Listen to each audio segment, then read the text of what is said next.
경북 영천에 위치한 은혜사 기기암. 불기 2560년 6월 23일 이곳에서 큰 스승이 우리 곁을 떠났다. 살아생전 참된 삶을 몸소 보여주었던 한 수행자의 육신이 이 생에서의 마지막 길을 나서고 있다.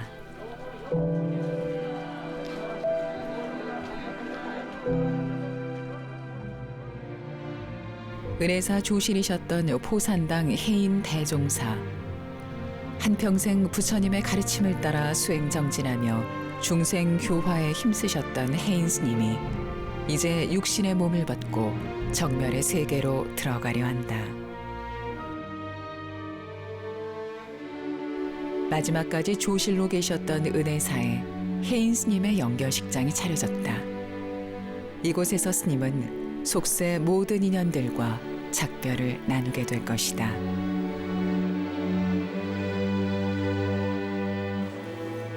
총무원장 자승 스님을 비롯해 해인 스님을 기억하는 사형, 사제, 도반 스님들이 분향소를 찾았다. 온 곳이 없고 가는 곳도 없다고 했건만 깨달음의 길을 가는 수행자에게도 생사의 이별은 감당하기 힘든 고통이다. 평소 해인 스님을 수승으로 모셨던 스님들을 비롯해 사부대중이 전국 각지에서 모였다.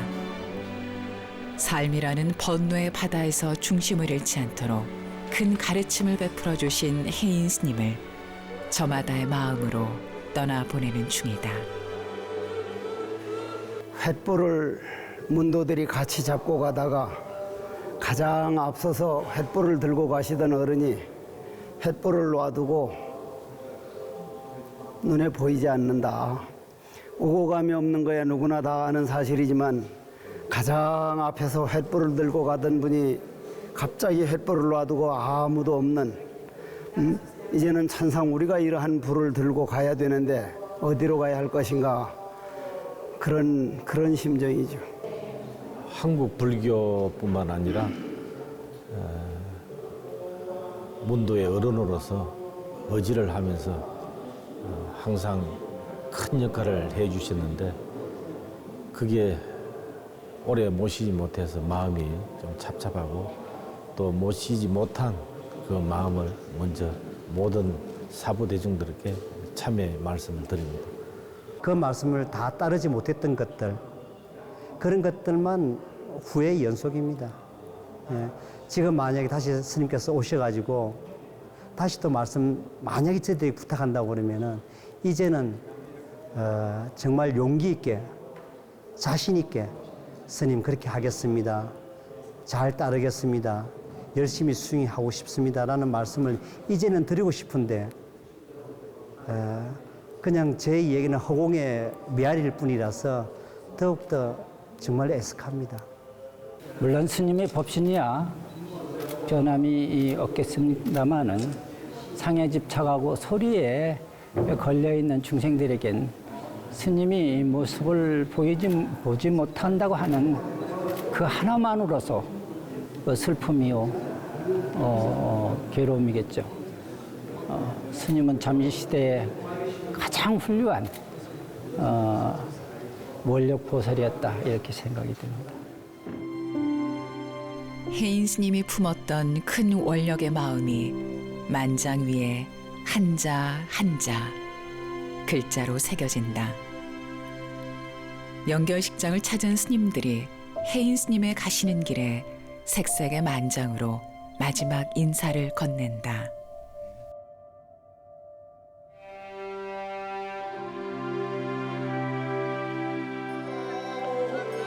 나무아미 타불을 염하며 다비식장으로 향하는 길. 잠시 후면 스님이 입고 있던 육신은 본래 자리인 지수 화풍으로 돌아갈 것이다. 살아생전에도 그러했듯 스님의 마지막 가는 길에도 많은 대중들이 그 뒤를 따르고 있다. 해인 스님의 육신을 실은 관이 연꽃으로 장엄된 다비대 안으로 들어가고 거화 신호와 함께 사부대 중에 염원을 담아 방망이에 불이 붙여진다.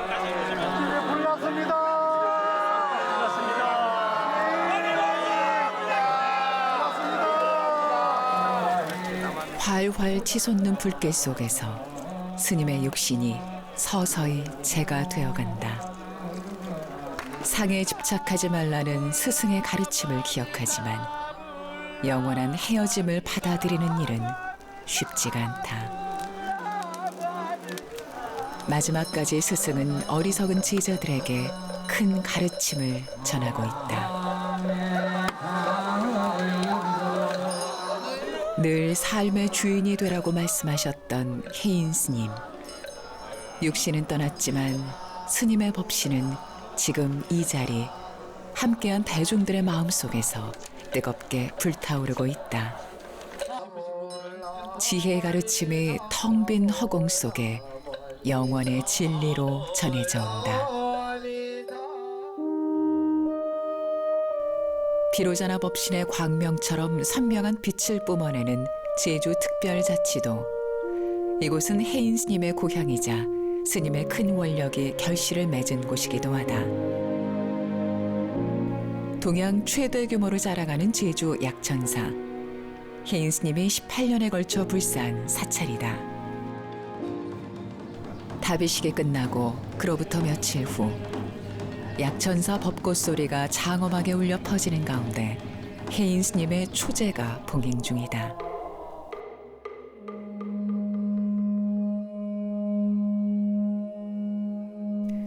온갖 것이 모두 다 허물투성이인데 단 한 가지 조그마한 신심과 원력이 있을 뿐이라 말씀하셨던 혜인 스님. 스님에게 신심은 곧 불심이요 원력은 보살의 마음이었을 것이다. 주불로 모셔진 비로자나 부처님처럼 이곳 법당에서 법신으로 대중들을 내려다보고 있을 혜인 스님. 간절한 기도로 일심의 자리에서 스님을 만난다. 의식이 끝나고 은혜사주지 돈관 스님의 법문이 이어졌다. 스승에 대한 믿음과 사랑, 그 사랑을 또 스승은 상자들을 다 안아서 주시기 때문에 아마 열심히 잘 이 도량과 큰 스님이 남기고 간 많은 것은 잘 하실 것이라고 저도 생각합니다. 모든 사람한테 늘 자비를 베푸라는 그런 말씀을 늘 하셨고 항상 마음에 싫어하는 사람이 없게 늘 그렇게 친절을 베풀라는 말씀을 일상생활처럼 늘 만날 때마다 하셨고 법문할 때마다 하셨고 늘 하셨어요. 굉장히 정말 너무나 아버지 같고 부모님 같은 이렇게 자비롭고 참 인자하고 그렇게 그런 분이셨어요. 항상 스님이 가르침이 그냥 부처님 법 그대로 실천을 하는 그런 제가불자가 되라고 항상 말씀하셨고. 혜인 스님하고 알은 지가 30년이 넘었지요. 다 10대 말에부터 말했지. 내가 원래 80이니까. 그때부터 혜인 스님이 대구에 오신다 하면 열일 제쳐놓고 법문들을 따라다녔어요. 10가지를 제켜놓고라도 그 쫓아가 들어야 되고 또 테이프 사다가 아들 들어주고 또 이웃 사람도 우리 스님 법문 들으라 하고 또 들어주고 그래 다녔어요. 이 도량에 그저께 오면서 정말 돌 하나, 이 벽돌 하나 모두 다가 스님 손이 안 그친 게 없다 싶을 정도로 어찌 보면 우리 말로 하면 우리 속가의 말로 하면 개미가 이렇게 물어다 나르듯이 이게 전부 다 제주도에서만 하는 일 아니잖아요. 전부 다 육지에서 이 부처님으로부터 다 이래 모셔오고 이런 걸 보면 정말 개미처럼 일하시고 개미처럼 물어다 날라서 이 가람이 된 거예요. 그래서 참 스님의 역사를 아니까 가슴이 더 아프고 좀 편히 쉬실만 한 연세에도 지금 돌아가시기 전까지도 혼자 다니셨어요. 그런 혜인 스님의 마지막 발길이 닿았던 곳은 은혜사 기계합니다. 13살 어린 나이에 동진 출가한 후 혜인 스님은 62년의 세월을 수행정진으로 살아왔다. 하루에도 몇 번은 오르고 내렸을 돌계단이 스님의 지나온 행적을 그대로 보여주고 있는 듯하다. 한 걸음 한 걸음 계단을 오르듯 매일매일 수행을 게을리하지 않은 혜인 스님은 많은 대중들의 귀감이 되고 있다. 참선하는 사람은 좌복 위에서 죽기를 서원해야 한다던 스님의 사자후가 텅 빈 방에 메아리로 울려 퍼진다. 혜인 스님은 이제 이곳에 계시지 않지만 스님이 머물다가 흔적은 기기암 곳곳에 남아 우리를 고요의 세계로 이끌고 있다. 수술을 하시고 건강이 안 좋으셔가지고 수술을 하시고 방에서 안 놓으시길래 한번 방문을 열어봤더니 수술하온 바로 그 다음 날 이렇게 옷을 걷어주시는데 수술 자국을 이렇게 아주 너무 선명하게, 그리고 바로 법당에 가셔가지고 예불을 하시고 또 항상 108배를 했어요. 평생에 108배를 아침마다 하셨는데 너무 그 신심으로 인해서 수술한 그 실밥이 터져가지고 그 다음 날 다시 병원에 가가지고 또 수술을 하고 오신 그런 또 일도 있으시고. 남제주 서귀포에 위치한 산방산. 1943년 혜인 스님은 산방산 아래 한 초가집에서 태어났다. 현대식 건물로 재건축된 생가에는 현재 스님의 가까운 친척이 살고 있다. 13살의 동진 출가한 혜인 스님의 어린 시절은 어땠을까? 수염 그리는 게 제일 힘들어요. 어릴 때 할머니가 저한테 많이 들려준 얘기, 우리가 그 옷에 이가 있잖아요. 이러려면 우리는 바로 죽이는데 혜인 스님은 그거를 솜에 싸가지고 그 돌 구멍 있잖아요. 거기서 살라고 그 싸서 넣어뒀다는 말을 많이 들었어요. 이쪽 보세요. 여기가 초가집 때 딱 그 자리가 이게 스님 태어난 이거 안방 자리입니다. 여기가 이 초가집 그대로. 74년 전과 달리 초가집은 아니지만 이 작은 방에서 장차 혜인 스님이 될 아기가 세상에 첫 울음을 터뜨렸다. 시간을 거슬러 그날의 우렁찬 울음이 귓가에 들려오는 듯하다.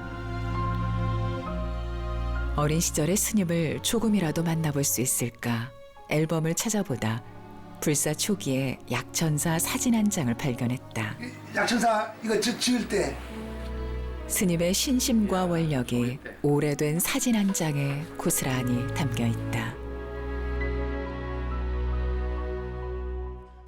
빛바랜 흑백 사진 속에서 혜인 스님의 수행자다운 위엄과 중생을 향한 자비의 마음을 느낄 수 있다. 중학교 때부터 불교 학생회를 조직해 활발히 활동하던 혜인 스님에게 어쩌면 출가는 필연이었는지도 모른다. 중학교 3학년이 되던 해 혜인 스님은 마침내 교복을 벗어던지고 먹물옷을 입는다. 출가의 길을 선택한 것이다. 어렵사리 어머니의 승낙을 받고는 양쪽 주머니에 공처럼 둥글게만 양말 한 켤레씩을 넣은 채 집을 나섰다. 그렇게 집을 나온 혜인 스님은 당대 최고의 선지식 효봉 스님께서 지도하시는 동화사에서 일타 대종사를 만나 상좌의 연을 맺게 된다. 노스님에 대한 마음은 정말로 이 간절함을 넘어섭니다. 마지막 그 임종에 가까웠을 때 스님께서 하신 말씀이 너무나 단편적인 사례가 있는데, 스님께서 한 번은 저를 부르시더니 하시는 말씀이 너무 고맙고 너무 감사하고 너무 송구스럽지 않냐고 이렇게 하시는 거예요. 그리고 스님 뭐가 그러십니까 이러니까, 은사스님께서는 이제 일타 노스님이죠. 은사스님께서는 내보다 10배, 100배 더 덕망이 높고 훌륭하신 분이었는데 72세에 돌아가셨다고. 나는 너무 송구스럽게도 지금 3년을 더 살았다고. 나는 더 이상 여기에 대해서, 나는 삶에 대해서 내가 욕심을 부릴 이유가 아무것도 없다고. 은사스님보다 3년을 더 살았는데 내가 무슨 얘기를 하겠냐고. 백두산 갈 때, 야, 해국수자 백두산 가자 하니까, 어디로 가는데요? 아, 중국으로 해서 거쳐서 간대. 나는 38선으로 안 가면 북두산, 그래서 백두산 못 가봤지, 지금까지도. 근데 해인 스님은 두 말 안 하고, 하여간 해국 스님 희한한 고집이 있어요. 놔도 그 스님 제가 모시고 가겠습니다. 단 한 번도 거역하는 법이 없어요. 설사 그것이 아닌데도 그냥 들으면 나는 아이 스님 그건 아니지 않습니까? 은사 스님 말씀이 법이다. 은사 스님 말씀인데 무슨 우리가 우리 생각으로 뭐 가타부탈 그건 아니다. 거의 그냥 따랐습니다. 그래서 은사 스님 모시는 거를 그 양반만큼 우리 스님을 잘 모신 분이 상자 100명이라도 없을 겁니다. 일타스님의 상좌가도에 3위기를 수지한 다음부터 동화사 금당선원 안거를 시작으로 해인 스님은 참선 납자의 길을 걷기 시작한다. 우리의 주인공은 결국 마음이며 그 마음이 바로 진부림을 깨닫기 위해 스님은 좌복 위를 떠나지 않았다.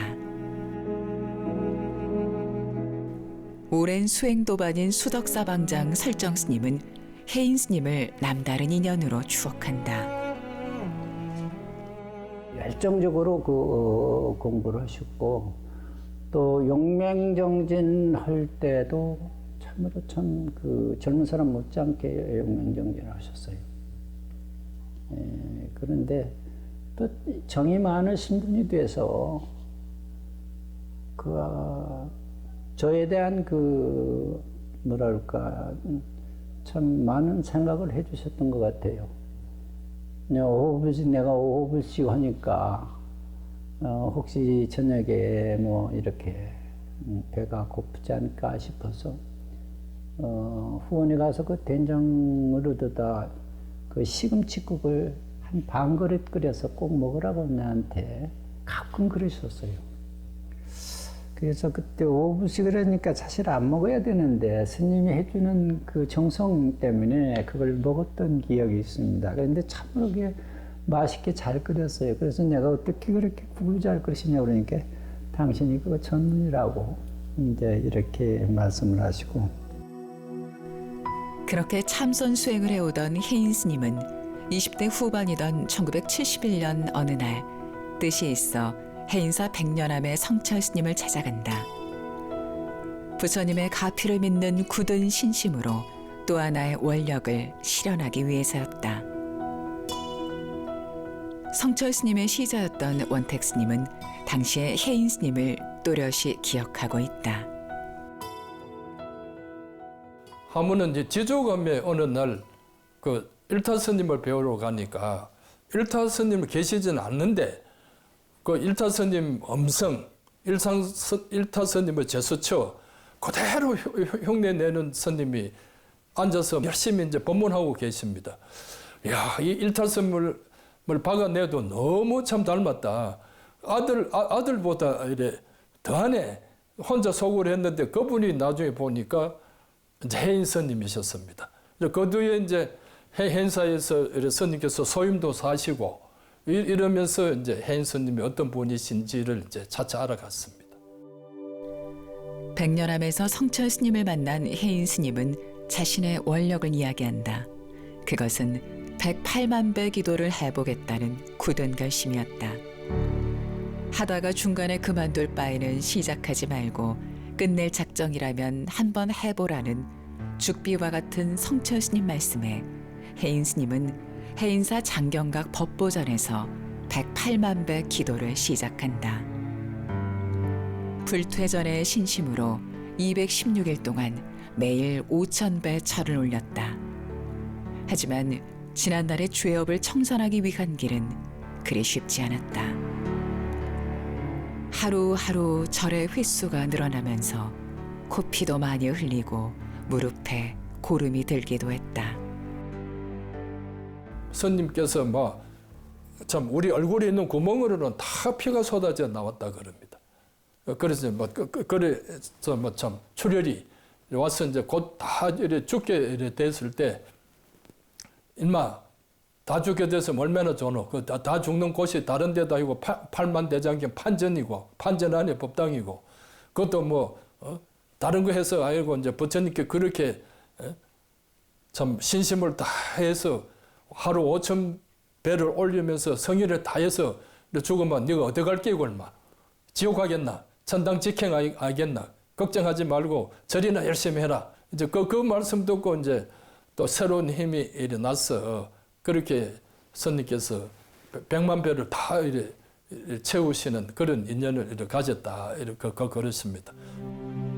힘들어 포기하고 싶었던 순간도 많았지만 성철 스님의 호랑이 같은 말씀이 힘이 됐다고 한다. 혜인 스님은 당신에 져서 신심해서 그때 상황을 이렇게 말하고 있다. 방석 밑에 송곳이나 못이 들어있어 찌르는 것처럼 무릎이 아팠다. 매 시간 매 분이 너무 괴로웠는데 어느 순간 고통의 절정을 느꼈다. 그리고 잠시 후 고통이 두 손을 들고 항복하는 걸 보았다.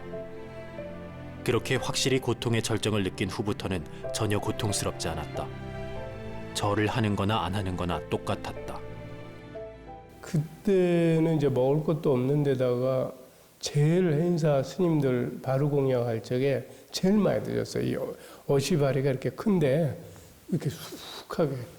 그래도 바로 가면 소화되잖아요, 저를. 그리고 이제 뭐 계속 우리 은사 스님이 뭐 그때만 해도 이제 수입 자유화가 안 되고 옛날이니까 뭐 부산에서 신도들이 우리 스님 드시라고 뭐 파인애플이니 뭐 이렇게 통조림 뭐 가져오면은 혜인 스님 다 갖다 주라 그러고 기도하고 100만 배 기도하니까 그래서 이제 이 절을 많이 하니까 방석이 몇 달 안 되면 이게 이 두꺼운 게 뚫어지니까 또 이 무릎에 피가 많이 나고 그래가지고 막 그리고 비구니 스님들이 방석을 많이 해댔어요.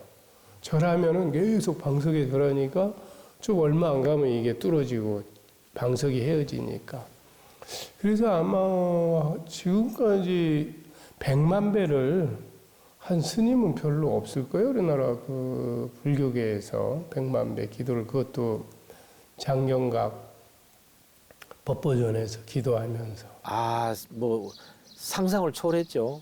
피를 토하고 또 아니면은 뭐 어떨 때는 걷지 못해 가지고 다리를 절어가면서까지 그 100만 배를 그 채우셨는데 우리가 3,000배 한다는 것도 힘들잖아요. 뭐 108배도 힘들었는데 그 아마 그 당시에 그 원력과 신심이 참 죽음을 생사를 초월하고 아마 하신 것 같아. 그래서 그 공덕이 오늘날까지 이어진 것 같아요. 혜인 스님의 책에 추천사를 쓰기도 한 고은 시인은 스님의 수행정진을 시로 표현했다. 지극한지고 코피 범벅 무릎 골문 몸 일으키고 100만 배를 다한 참회 무서운지고 무서운지고 20년간 잠과 잠 사이 오로지 관세음보살 아미타불을 부른 공덕 어찌 이 찬란한 발언과 신심이 천년정토 이루지 못하랴. 무사히 108만 배를 회항한 뒤 혜인 스님은 불보살의 무한한 가피력을 확신하게 되었다. 어느 법상에 오르든 법문이 끝없이 흘러나왔다. 세우지 말고 낮에 오이소. 스님은 그 전에 이렇게 대인 공포증이랄까 말씀하신 거로 종합해 보면 그런 게 좀 있어가지고 누구 앞에 얘기를 못했답니다. 특히나 사람들이 몇 명 모이면 이 얼굴에 홍조가 생기고 막 가슴이 두근거려서 얘기를 못해가지고 항상 이렇게 큰 스님들이 법상에서 법문하면 저 사람들은 간이 그 스님은 얼마나 크길래 저 사람들 앞에 저렇게 얘기를 할 수 있을까? 어떻게 하면 저렇게 할 수 있을까? 이런 부러움을 가졌다고 합니다. 근데 그 108만 배 기도를 딱 하고 그런 것이 싹 사라졌다고.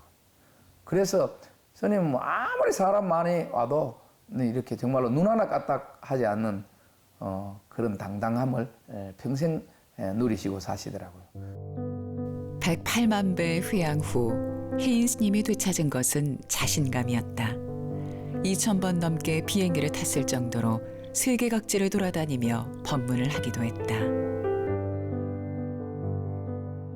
열정을 그분을 따라갈 분이 없다고. 난 한국의 불운하존자다 이렇게 말씀을 드리고 싶고 그 가슴에 불같은 화산 같은 그런 열정을 갖고 있어요. 그런 게 뭐냐면 전국 방방곡곡에 법문도 잘하시고 그러니까 방방곡곡에 스님을 찾는 분들이 승속관이 참 많이 있었습니다. 하루에 제주도 갔다 서울 왔다 서울에서 부산 이렇게 하는 것을 여러 번 봤어요. 신심을 다해 108만 배 기도를 마친 혜인 스님의 발화는 고향인 제주에서 꽃을 피웠다. 1981년 제주 약천사 달작불사의 원을 세우고 스님은 제주도로 내려간다. 은사였던 일타 스님은 처음엔 약천사 불사를 반대했지만 혜인 스님의 원력에 후퇴함이 없는 거라시고 불사를 허락하셨다. 굽힘없는 원력으로 18년간의 긴 불사가 원만 성취된 것이다.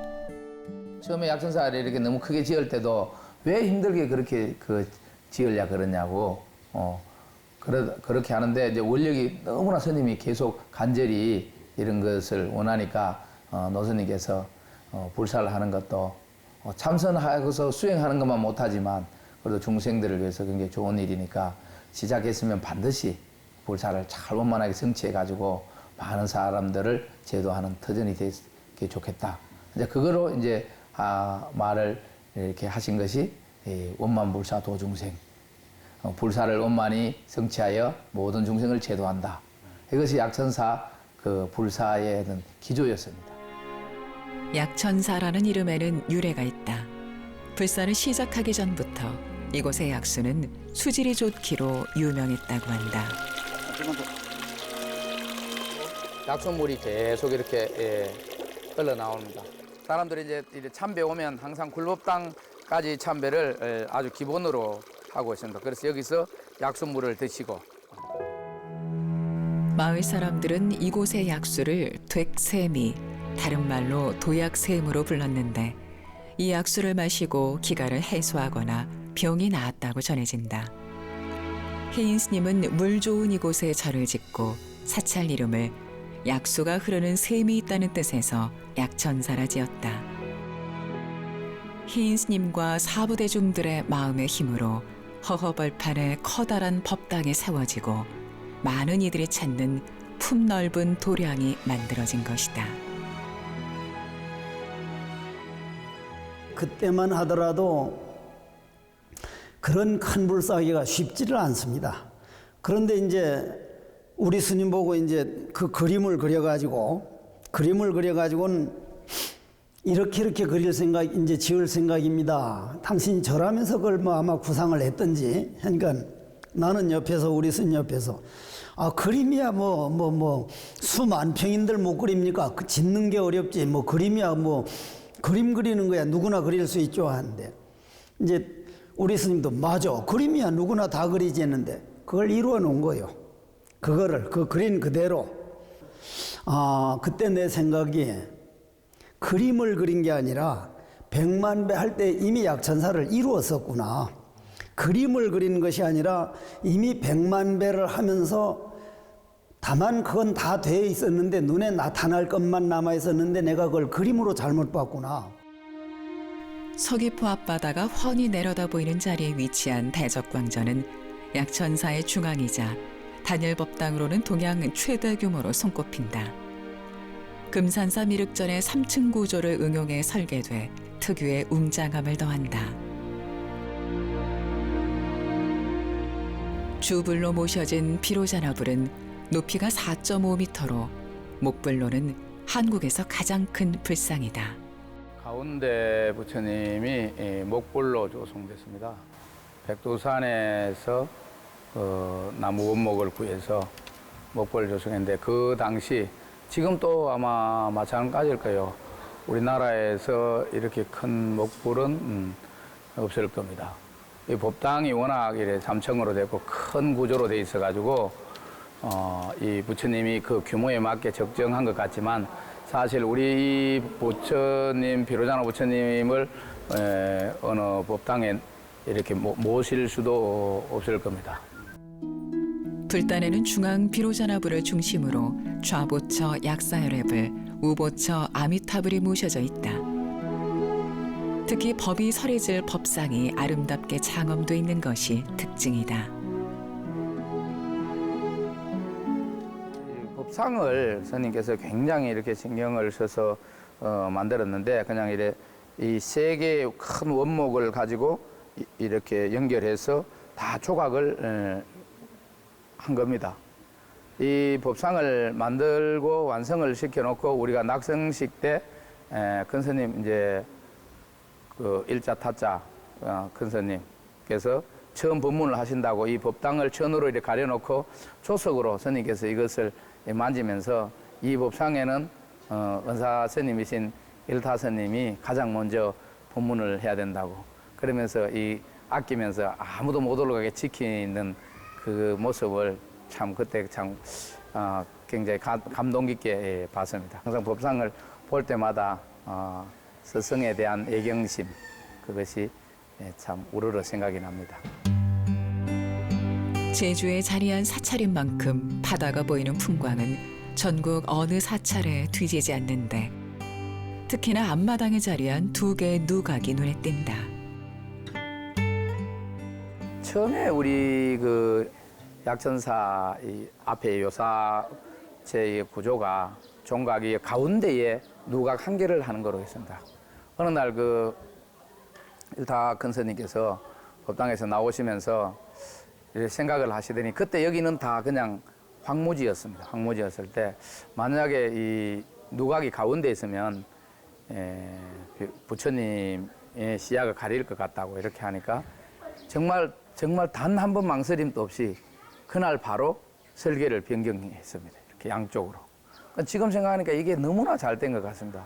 그게 일타 큰 스님께서도 부처님에 대한 지극한 마음이 있어서 그런 마음으로 이렇게 열으셨지만 그걸 또 바로 이렇게 따르는 스님이 계셔가지고 지금 이 약천사일의 아름다운 풍광이 이렇게 조성된 것 같습니다. 대적광전 앞에 좌우로 자리한 범종각과 법고각. 비로자나불이 그 사이로 바다를 바라보는 시선이다. 어느 각도에서 보나 웅장한 사찰의 기운이 답답했던 가슴을 탁 트이게 한다. 덕분에 약천사는 지역 주민들뿐만 아니라 전국 각지에서 많은 사람들이 찾아오는 제주의 대표적인 사찰로 자리매김하고 있다.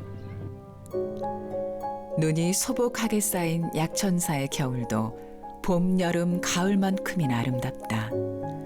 제주 특유의 풍광과 어우러져 자연 그대로가 법신불이다. 제주 약천사를 넘어 혜인 스님의 불사는 해외로까지 이어진다.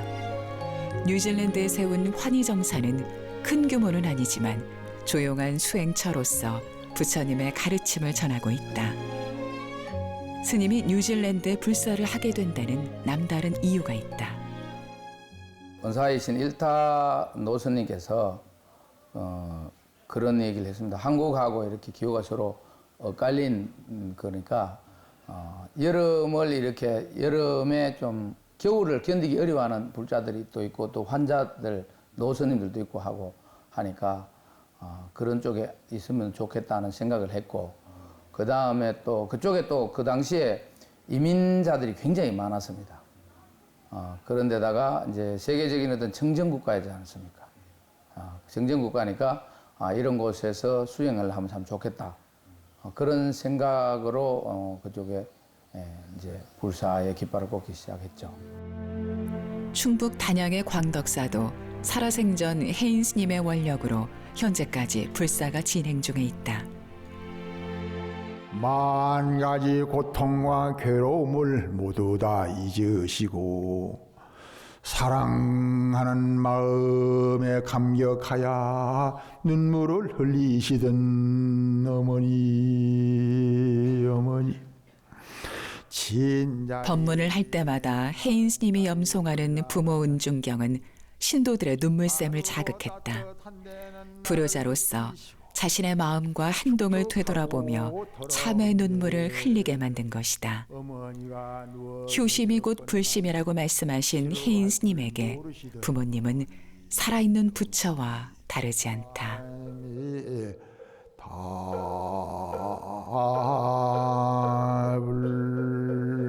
스님께서 이렇게 부모 은중경을 중심으로 해서 많이 하시는 배경에는 효경 사상이라는 겁니다. 우리가 경로 효친 그렇지 않습니까? 어른들을 공경하고 그 다음에 부모님께 효행을 한다는 것이 우리나라가 바르게 되어가는 길이다. 그리고 부처님께서 또 가르치신 경전 중에 그런 부분이 많으니까 그것을 우리가 실행을 해야 된다. 그것 때문에 많은 사람들에게 또 한국에는 효사상이라는 것이 기본적으로 있지 않습니까? 그것을 이제 또 우리 불교 쪽으로만 순수히 이야기하면 효사상을 불교 포교에 적극적으로 이렇게 접목을 해서 알리셨죠. 혜인 스님이 발심 출가해 원력을 세우고 수행정진할 수 있었던 것도 어머니의 깊은 사랑과 말없는 가르침 덕분에 가능한 일이었다.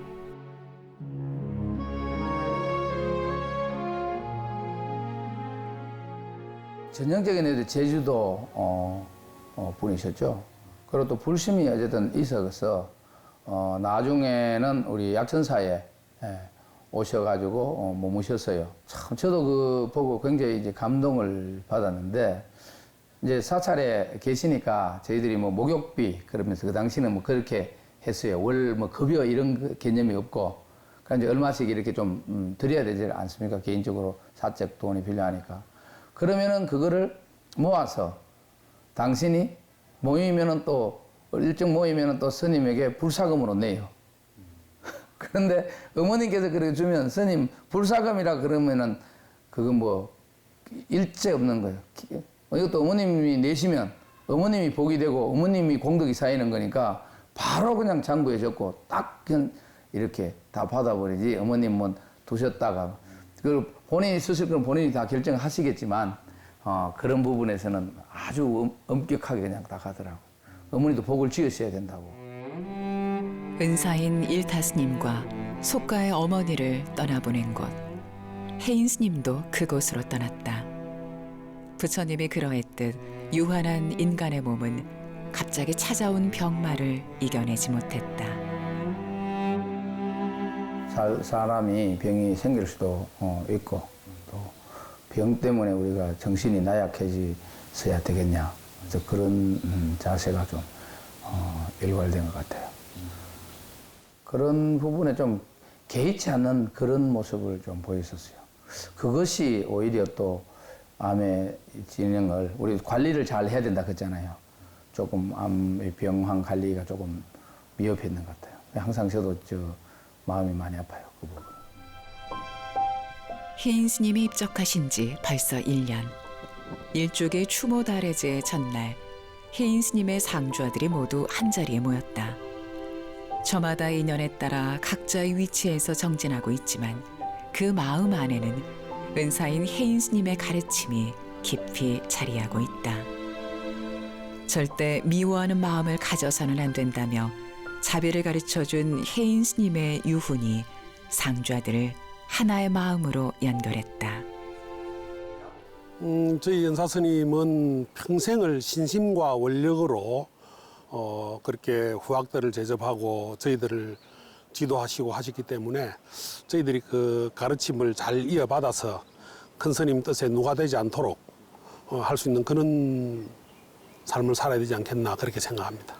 요즘에 시대가 변했기 때문에 세상과 소통하려면 세상에 어떤 고민을 갖고 있는지 세상에 어떤 문제들이 있는지를 알아서 항상 소통해야 된다고 말씀하셨습니다.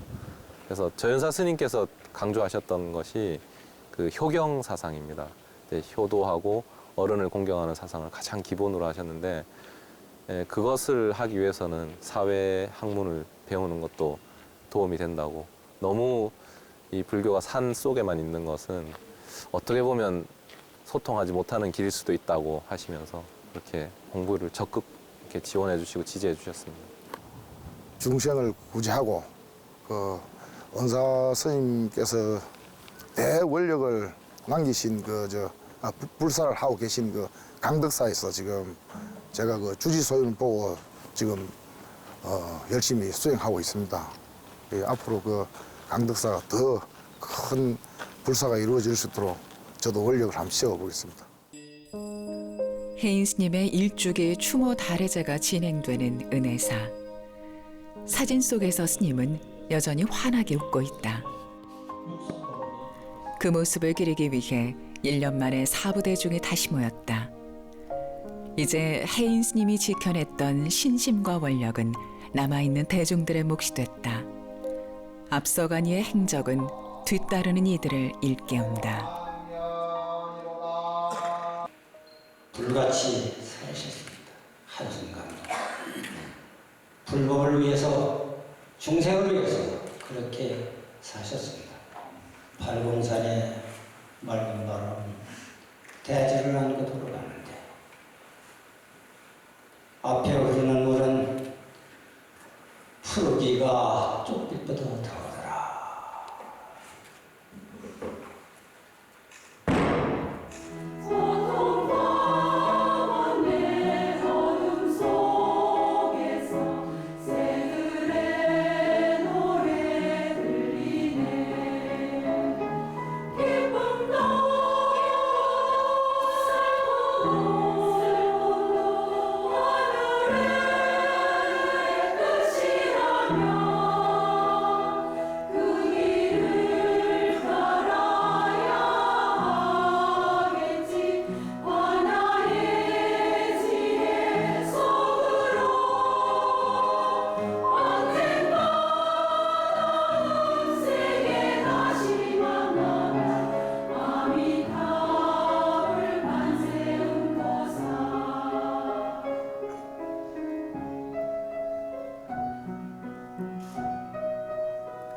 타오르는 태양과 같다. 대중과 함께하는 글자 그대로 막 원력보살이고 꺼질 줄 모르는 또 태양과 같다. 그 표현이 아마 제일 어울릴 것 같아요. 50년 넘는 세월을 같이 살아왔는데 이래 살아보면서 오로지 평생 부처님 법밖에 모르고 부처님 행을 하다가 그냥 부처님을 찾아간 분입니다. 평생 부처님 생각에서 살다 가신 그런 어른입니다. 영원히 마르지 않는 샘을 찾지 못하면 영원히 목마름을 면하지 못한다. 스님의 뜻에 따라 우리가 이루어 나가겠다는 그런 말씀을 스님에게 꼭 전하고 싶습니다. 스님 걱정 마시고 스님 편안한 원적에 드십시오. 저희들 스님 뜻대로 잘 따라서 명심해서 각인해서 수행 잘 하겠습니다.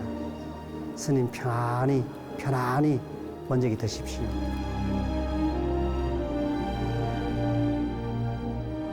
늘 삶의 주인이 되라고 말씀하신 혜인 스님.